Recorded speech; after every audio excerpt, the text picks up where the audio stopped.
So hello everyone, आज हम लोग न्यू टॉपिक स्टार्ट करने वाले हैं और हम रोज एक टॉपिक चूज करेंगे और उसके ऊपर हम रोज एमसीक्यूज प्रैक्टिस करेंगे जे और नीट लेवल के लिए।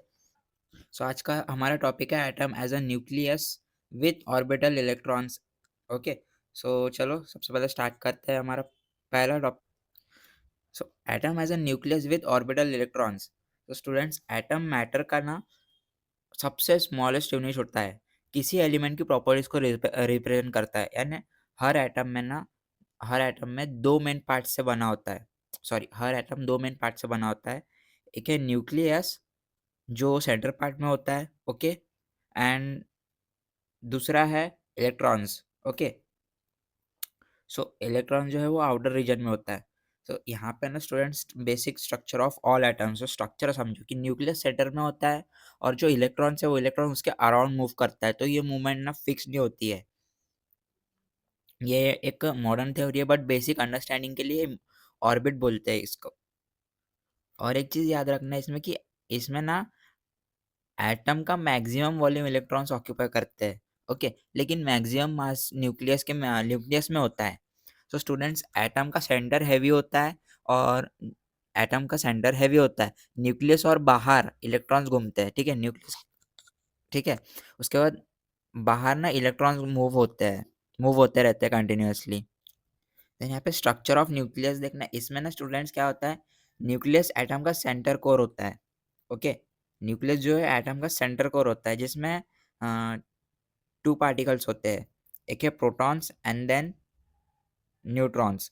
सो स्टूडेंट्स, यहाँ पे क्या होता है कि प्रोटॉन्स में ना पॉजिटिव चार्ज होता है और न्यूट्रॉन्स में ना चार्ज ही नहीं होता है। ओके, सो मास कॉन्सेप्ट की तरफ ध्यान देंगे अभी कि यहाँ पे ना प्रोटॉन्स और न्यूट्रॉन्स दोनों का मास अप्रॉक्स कितना होता है, 1 यूनिट होता है।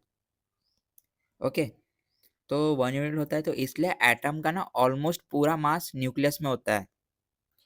तो स्टूडेंट्स, फोर्सेस इनसाइड न्यूक्लियस में क्या होता है कि प्रोटॉन्स पॉजिटिवली चार्ज होता है तो वो रिपेल करते हैं, यानी फिर भी न्यूक्लियस स्टेबल होता है। क्यों? क्योंकि उसमें ना स्ट्रॉन्ग न्यूक्लियर फोर्स होता है जो कि बहुत ज़्यादा पावरफुल और अट्रैक्टिव फोर्स है। तो स्टूडेंट्स, पॉजिटिव चार्ज होने के बाद भी न्यूक्लियस स्टेबल होता है क्योंकि स्ट्रॉन्ग न्यूक्लियर फोर्स सबको एक साथ जोड़ के रखता है।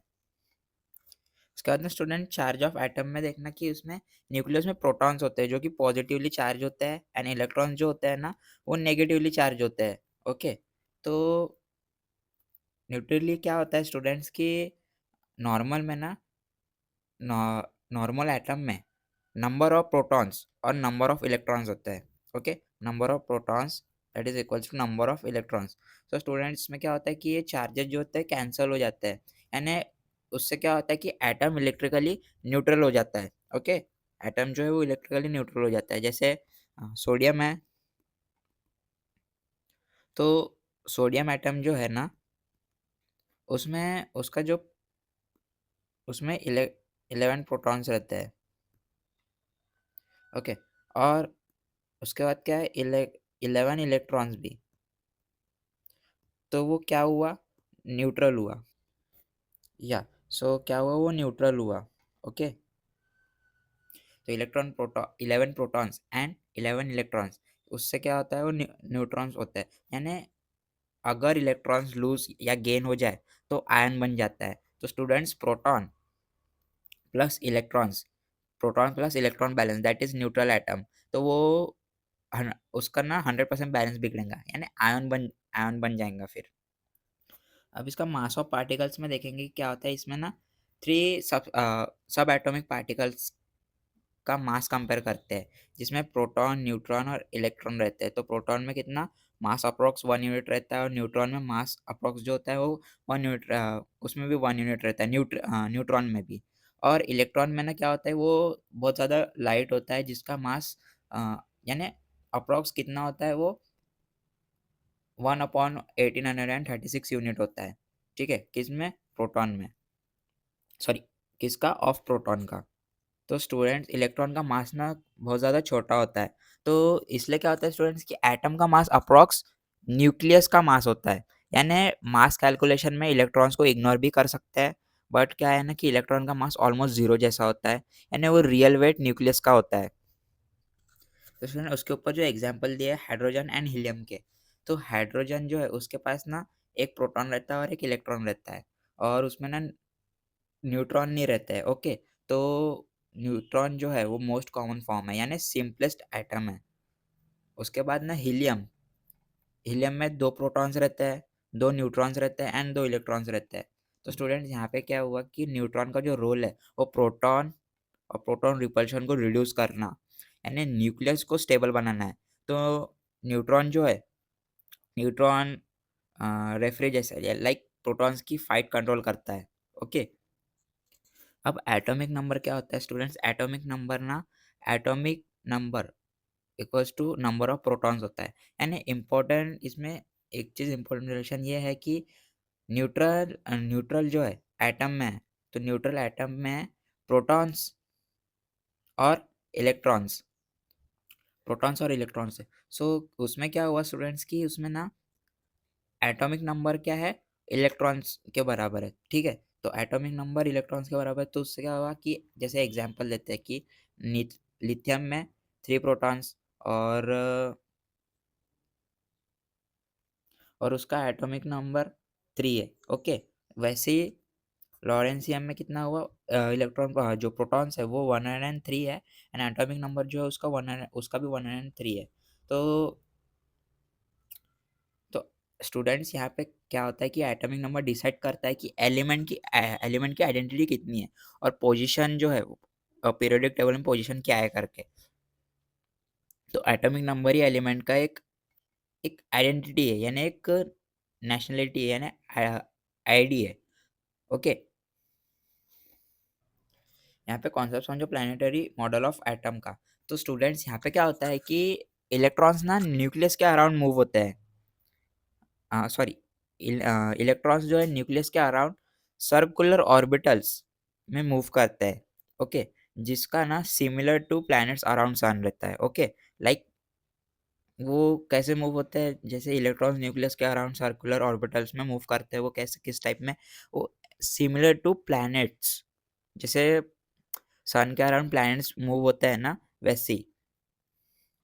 तो यहाँ पे फर्स्ट शेल है, तो फर्स्ट शेल में ना मैक्स कितने 2 इलेक्ट्रॉन्स रिक्वायर्ड रहते हैं, देन सेकंड शेल में 8 इलेक्ट्रॉन्स और जो थर्ड शेल है उसमें ना स्टूडेंट्स क्या होता है कि थर्ड शेल में 18 इलेक्ट्रॉन्स रिक्वायर्ड रहते हैं, बट बेसिक में ना 8 तक यानी 8 इलेक्ट्रॉन्स तक कंसिडर किया जाता है एलिमेंट्स तक, ओके। तो स्टूडेंट यहाँ पे फिलिंग रूल क्या कहता है कि इसमें इलेक्ट्रॉन्स पहले लोअर एनर्जी शेल फिल करते हैं, okay.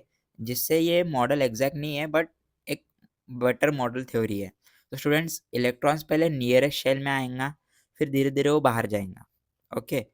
Now energy of electrons, जिसमें इलेक्ट्रॉन्स की जो एनर्जी है, इलेक्ट्रॉन्स की एनर्जी डिपेंड करती है किस पे?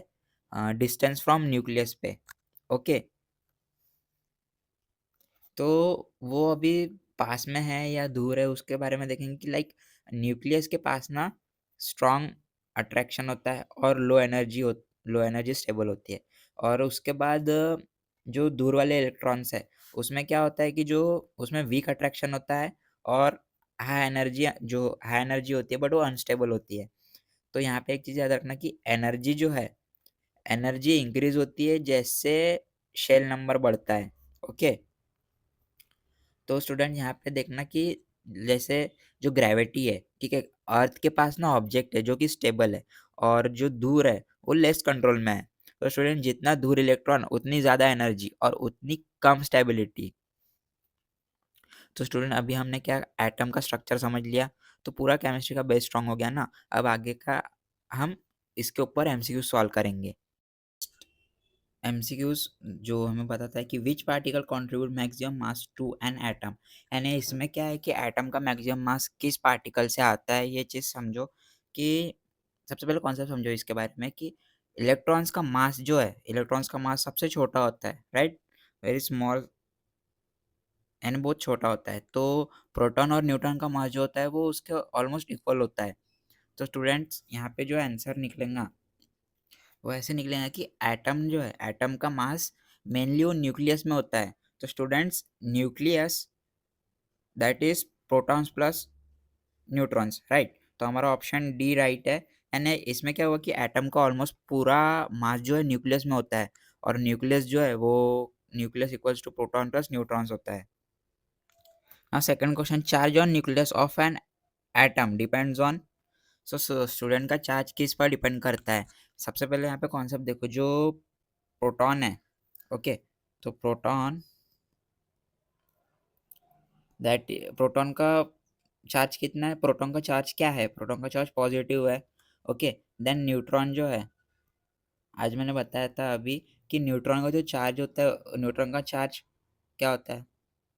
न्यूट्रॉन का चार्ज ही नहीं होता, पहली बात, ओके। सो इसका आंसर कैसे निकलेगा कि न्यूक्लियस में ना सिर्फ प्रोटॉन ही चार्ज देता है। तो हमारा राइट आंसर क्या आया? Option C, okay, protons. Students यहाँ पे देखना कि जितने प्रोटॉन्स उतना पॉजिटिव चार्ज, यानी न्यूट्रॉन्स का कोई रोल ही नहीं है चार्ज में।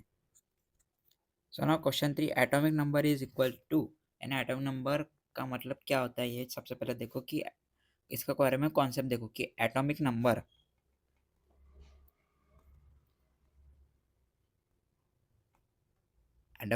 है वो किसके बराबर? नंबर ऑफ प्रोटॉन्स के बराबर होता है। तो स्टूडेंट्स इसमें ना सबसे पहले देखो ऑप्शंस जो है, ऑप्शंस एनालाइज करो कि जो नंबर ऑफ न्यूट्रॉन्स है वो उसमें atomic number is equal to number of neutrons, no. And उसके बाद नंबर ऑफ प्रोटॉन्स, यस। और भी ऑप्शन चेक करते हैं कि ऑप्शन सी में number of protons equal plus number of neutrons, यानी इसमें क्या है, मास नंबर होता है, ओके।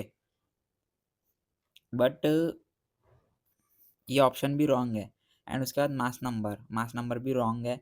सो हमारा राइट ऑप्शन जो है वो नंबर ऑफ प्रोटॉन्स है, क्योंकि number atomic number equals to number of protons, okay. So students atomic number equals to identity of element, यानी प्रोटॉन्स काउंट करने का। Now students, mass of electrons is approximately, तो यहाँ पे इलेक्ट्रॉन्स का मास proton के कंपैरिजन में कितना आएगा वो देखेंगे। कि सबसे पहले कॉन्सेप्ट समझो, जो इलेक्ट्रॉन का मास जो होता है वो बहुत स्मॉल होता है, यानी बहुत छोटा होता है, ओके। देन उसके बाद एग्जैक्ट उसमें इलेक्ट्रॉन्स कितने होते हैं? इलेक्ट्रॉन एग्जैक्ट तो नहीं पता, लेकिन अप्रॉक्स जो है वो अप्रॉक्स 1/100 1836 ऑफ प्रोटॉन्स होते हैं, ओके। ये चीज़ भी आज मैंने बताया। तो सबसे पहले ना यहाँ पे देखना कि इलेक्ट्रॉन्स का मास नेग्लिजिबल होता है कंपेयर टू प्रोटॉन्स। सो हमारा राइट ऑप्शन क्या आया? Option C. अब ऑप्शन फिफ्थ, क्वेश्चन फिफ्थ में न्यूट्रल एटम है, यानी न्यूट्रल एटम का मतलब क्या होता है? इसमें देखना कि सबसे पहले कॉन्सेप्ट समझो कि total positive equals to total negative, okay. यानी मीन्स क्या हुआ कि protons equals to electrons, okay.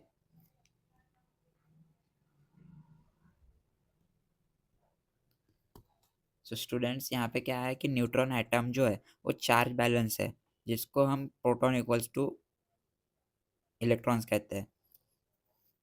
तो हमारा ऑप्शन सी है correct. Now which particle stabilise nucleus by reducing repulsion? तो न्यूक्लियस में रिपल्शन कम कौन करता है? तो सबसे पहले कॉन्सेप्ट समझो कि यहाँ पे ना प्रोटॉन्स रिपल करता है एक दूसरे को, जो कि एक दूसरे को रिपल करता है, ओके। जिसमें सॉरी, न्यूट्रॉन्स जो है, न्यूट्रॉन्स क्या होता है, न्यूट्रल हो जाता है। देन उसके बाद वो क्या होता है, स्टेबिलिटी प्रोवाइड करता है, ओके। तो इस तरीके से हमारा राइट ऑप्शन जो आएगा वो ऑप्शन सी आएगा, न्यूट्रॉन्स। क्यों? क्योंकि ना न्यूट्रॉन्स जो है वो न्यूक्लियस के बॉडीगार्ड्स होते हैं, यानी न्यूट्रॉन्स न्यूट्रल, और उससे क्या होता है, स्टेबिलिटी प्रोवाइड करता है, यानी प्रोटॉन्स रिपल करता है एक दूसरे को। ना हाइड्रोजन न्यूक्लियस कंटेन्स, इनमें से सबसे देखना कि एक प्रोटॉन ऑनली, यानी one proton only, then one neutron only, उसके बाद one proton plus one neutron, then 2 protons. So student यहाँ पे कॉन्सेप्ट समझो कि मोस्ट कॉमन हाइड्रोजन जो प्रोटेनियम है,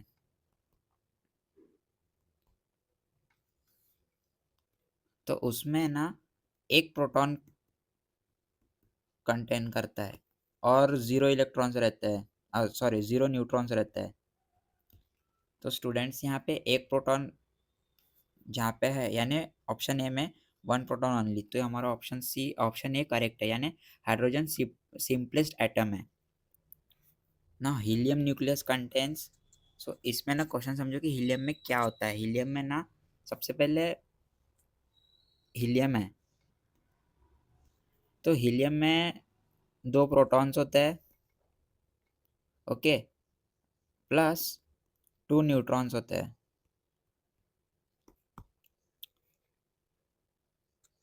ओके। तो हीलियम स्टेबल नोबल गैस है जिसमें 2 प्रोटॉन्स और 2 न्यूट्रॉन्स होते हैं, तो हमारा ऑप्शन ए करेक्ट है ना। Here C which statement is correct. So सबसे पहले देखना ऑल एटम कंटेंस न्यूट्रॉन्स, उसमें ना हाइड्रोजन एक्सेप्शन है, तो ये ऑप्शन रॉन्ग है। देन उसके बाद ऑप्शन बी में only heavy atoms contain electrons, so इसमें नो, ये भी रॉन्ग है। देन हाइड्रोजन में नॉट कंटेन न्यूट्रॉन, हाइड्रोजन में नॉट कंटेन न्यूट्रॉन, तो ये ऑप्शन करेक्ट है।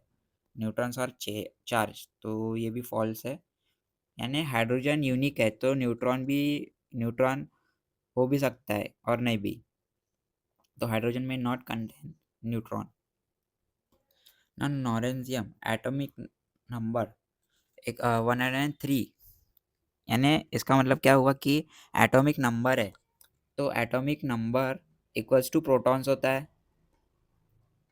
Also neutron atom that is electrons equals to protons. तो स्टूडेंट्स इसका मतलब क्या हुआ कि atomic number equals to protons equals to electron, neutral atom, तो हमारा ऑप्शन बी राइट है, इसमें 103 इलेक्ट्रॉन्स प्रेजेंट है, ओके। सो ना first shell can hold maximum, so students यहाँ पे देखो कि फर्स्ट शेल को ना के शेल एन इक्वल्स टू 1 कहते हैं, ठीक है। तो इलेक्ट्रॉन्स जो है, इलेक्ट्रॉन कैपेसिटी का फॉर्मूला होता है, ओके। तो जिसमें ना जो 2n स्क्वायर है वो क्या है, और वो कैसे आता है देखो, जैसे फॉर n देखते हैं, for n equals to 1, okay. तो यहाँ पे 2 इंटू 1 स्क्वायर दैट इज 2। तो स्टूडेंट्स यहाँ पे ना हमारा आंसर क्या आया, ऑप्शन बी, ओके, यानी उसमें 2 इलेक्ट्रॉन्स रहते हैं। अब देखो बाकी ऑप्शंस क्यों गलत है स्टूडेंट्स, क्योंकि बाकी ऑप्शंस में ना जैसे कि ऑप्शन ए है उसमें ना 1 इलेक्ट्रॉन है, यानी वो मिनिमम हो सकता है, मैक्स नहीं हो सकता। और ऑप्शन सी में 8 इलेक्ट्रॉन्स है, यानी ये सेकंड शेल जो है, सेकंड शेल एल शेल जो है उसमें अ, ये सेकंड शेल के लिए होता है, ठीक है, 8 इलेक्ट्रॉन्स। और 18 इलेक्ट्रॉन्स तो पता है कि थर्ड शेल में जो एम शेल के लिए होता है। तो स्टूडेंट्स फर्स्ट शेल में क्या हुआ कि फर्स्ट शेल न्यूक्लियस के सबसे पास होता है, इसलिए एनर्जी लो होती है और सिर्फ 2 इलेक्ट्रॉन्स ही स्टेबल रहते हैं। तो ये रूल जो है 2n स्क्वायर फार्मूला से डिटरमाइन होता है, जिसके कारण हमारा बी ऑप्शन राइट है, जिसमें 2 इलेक्ट्रॉन्स रहते हैं maximum. Now second shell can hold maximum.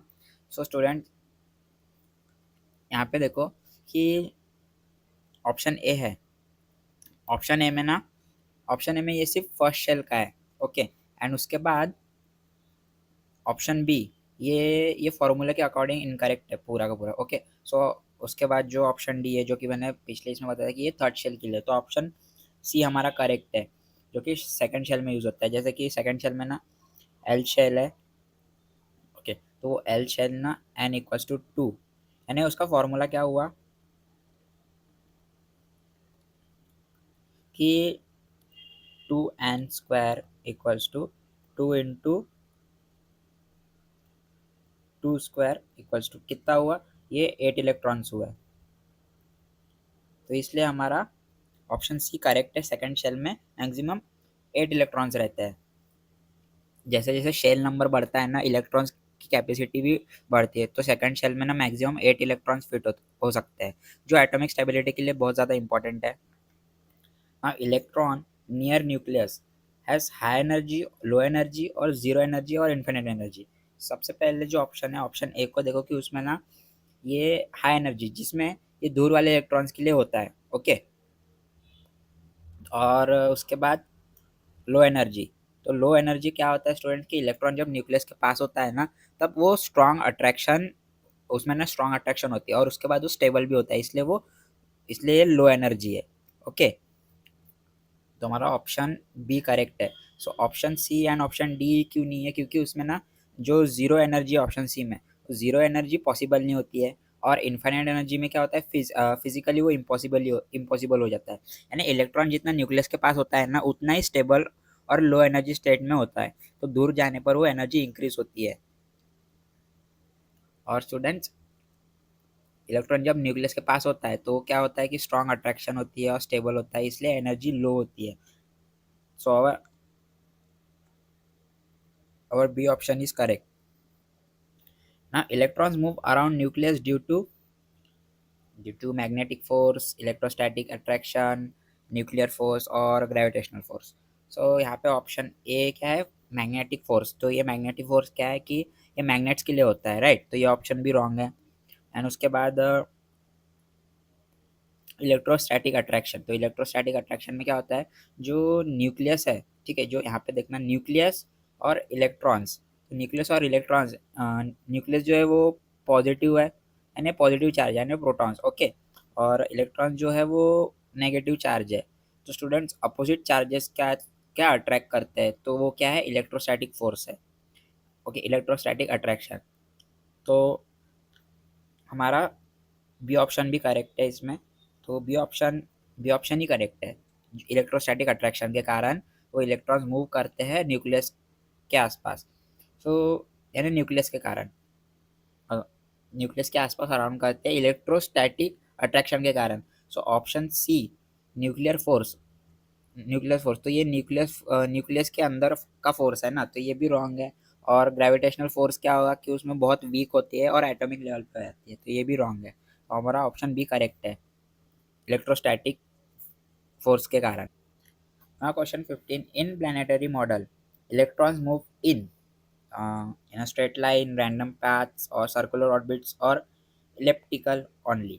So student, ये देखो यहाँ पे ना बोर्स मॉडल के अकॉर्डिंग देखते हैं कि बोर्स मॉडल, यहाँ पे बोर्स मॉडल आता है। तो सबसे पहले बोर्स मॉडल के अकॉर्डिंग इलेक्ट्रॉन्स न्यूक्लियस के अराउंड फिक्स सर्कुलर ऑर्बिट्स में मूव करते हैं, ओके। तो हमारा राइट ऑप्शन क्या आएगा, ऑप्शन सी, सर्कुलर ऑर्बिट्स के कारण, ओके। यानी फिक्स सर्कुलर ऑर्बिट्स में वो मूव करते हैं। तो स्टूडेंट्स, बाकी जो तीन ऑप्शन है उसके कारण क्यों नहीं, क्योंकि जो स्ट्रेट लाइन है ना, स्ट्रेट लाइन में पॉसिबल नहीं होता है। और रैंडम बात में क्या होता है कि ये क्वांटम मॉडल में होता है, ओके। और इलेप्टिकल में क्या होता है, ये बोर्स मॉडल में सर्कुलर ही था पहले से। तो स्टूडेंट, प्लानिटरी मॉडल जो बोर्स मॉडल है, वो उसमें क्या हुआ कि इलेक्ट्रॉन्स को प्लैनेट्स की तरह सर्कुलर पाथ्स में मूव करते हैं, यानी मूव करते हुए इमेजिन किया गया है। So if atomic number increases by 1, that is proton decrease, electron decrease or both increase by 1, or neutrons increase. So student, यहाँ पे देखो कि स्टूडेंट कैसा है कि यहाँ पे एटॉमिक नंबर डायरेक्टली प्रोटॉन्स को रिप्रेजेंट करता है। और जो न्यूट्रल है वो एटम में इलेक्ट्रॉन्स भी उतने ही होते हैं, उतने ही होते हैं जब दोनों इंक्रीज करते हैं, ओके। सो यहाँ पे देखो कि atomic number equals to number of protons. अगर +1 है तो प्रोटॉन्स भी क्या है, +1 है, तो प्रोटॉन्स भी +1 है। और न्यूट्रल एटम में इलेक्ट्रॉन्स क्या कितने हैं, उसमें भी +1 है। तो हमारा राइट ऑप्शन क्या आया, option C, both increase by 1, okay.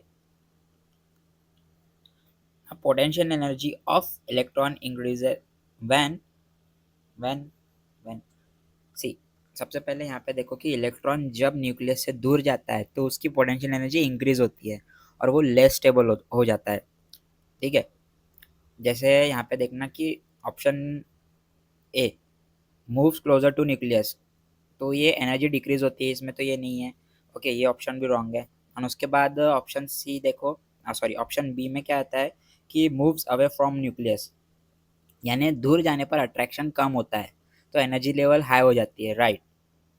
So moves away from nucleus, potential energy of electron increases. Okay, so यहाँ पे चार ऑप्शंस दिए है। Nucleus is a positively charge, then option B electron are heavy particles, and option C protons have unit positive charge, then option D neutrons are neutral. So इसमें से ये चारों में से कौन सा ऑप्शन करेक्ट है? तो स्टूडेंट यहाँ पे देखो कि सॉरी, इसमें से कौन सा ऑप्शन इनकरेक्ट है। सो इसमें से देखना कि न्यूक्लियस सबसे ऑप्शन है, nucleus is a positive charge, right. Okay, and उसके बाद electrons are heavy particles. So electrons are heavy particles, wrong. यानी इलेक्ट्रॉन का मास बहुत ही कम होता है, इसलिए ये स्टेटमेंट क्या है, ये रॉन्ग है। ओके, तो स्टूडेंट्स ऑप्शन बी करेक्ट है। और ऑप्शन सी और ऑप्शन डी को देखेंगे कि option C proton have unit positive charge, तो ये भी राइट है। ठीक है, इसमें +1 चार्ज होता है। ओके, देन उसके बाद न्यूट्रॉन्स आर न्यूट्रल, यानी ये भी ऑप्शन सही है। तो इलेक्ट्रॉन एक लाइटेस्ट पार्टिकल है, एटम में हेवी बिल्कुल नहीं होता है, इसलिए ऑप्शन बी जो है वो इनकरेक्ट ऑप्शन है।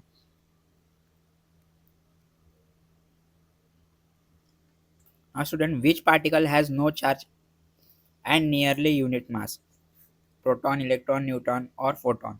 सो स्टूडेंट यहाँ पे देखो कि ऑप्शन ए में ना क्या होता है, जो प्रोटॉन है, ठीक है, तो इसमें प्लस चार्ज प्लस चार्ज है, तो ये ऑप्शन इनकरेक्ट है। ओके, एंड इलेक्ट्रॉन, इलेक्ट्रॉन में चार्ज जो है वो चार्ज भी है और वो उसमें वेरी स्मॉल यानी छोटा मास है, तो ये ऑप्शन भी रॉन्ग है। देन उसके बाद ऑप्शन सी में क्या है कि इसमें न्यूट्रॉन, इसमें ना चार्ज होता है और मास जो होता है वो अप्रॉक्स प्रोटॉन के बाहर होता है, तो ये ऑप्शन जो है ऑप्शन सी राइट है। फोटोन में क्या होगा कि फोटोन में ना मास, फोटोन जो है वो मासलेस है, तो न्यूट्रॉन ही एक ऐसा पार्टिकल है जिसका चार्ज 0 है और मास जो है वो अप्रॉक्स 1 यूनिट है। ओके, ना number of electrons in neutral atom of atomic number 17। सो इसमें ऑप्शन देखो 7, 17, 34 and depends on neutron. So here you can see that कि ऑप्शन ए भी रॉन्ग है। ओके, एंड ऑप्शन बी में देखेंगे कि ऑप्शन बी जो है उसमें न्यूट्रॉन एटम, जो न्यूट्रल न्यूट्रल एटम है, न्यूट्रल एटम में क्या है कि electrons equals to protons equals to atomic number, right. तो एटॉमिक नंबर जो है कितना, 17 है, तो इलेक्ट्रॉन्स भी कितना हुआ, 17 ही हुआ। ओके, तो हमारा ऑप्शन बी जो है ऑप्शन बी करेक्ट है। सो सो स्टूडेंट, न्यूट्रल एटम में इलेक्ट्रॉन्स ऑलवेज नहीं क्या, यानी हमेशा वो एटॉमिक नंबर के इक्वल होते हैं, चाहे न्यूट्रॉन्स कितने भी हो। So students, thank you everyone, and please like, share and subscribe. So student, जाने से पहले एक बात बताना चाहूँ कि हर कॉन्सेप्ट को 3 रूल से याद रखो। जो फर्स्ट मैंने बताया था 2n² रूल है, ठीक है, जो शेल कैपेसिटी बताता है, और उसके बाद electrostatic attraction, then energy and distance का रिलेशनशिप। ओके, सो ये 3 चीज़ याद रखो। So see you in next lecture.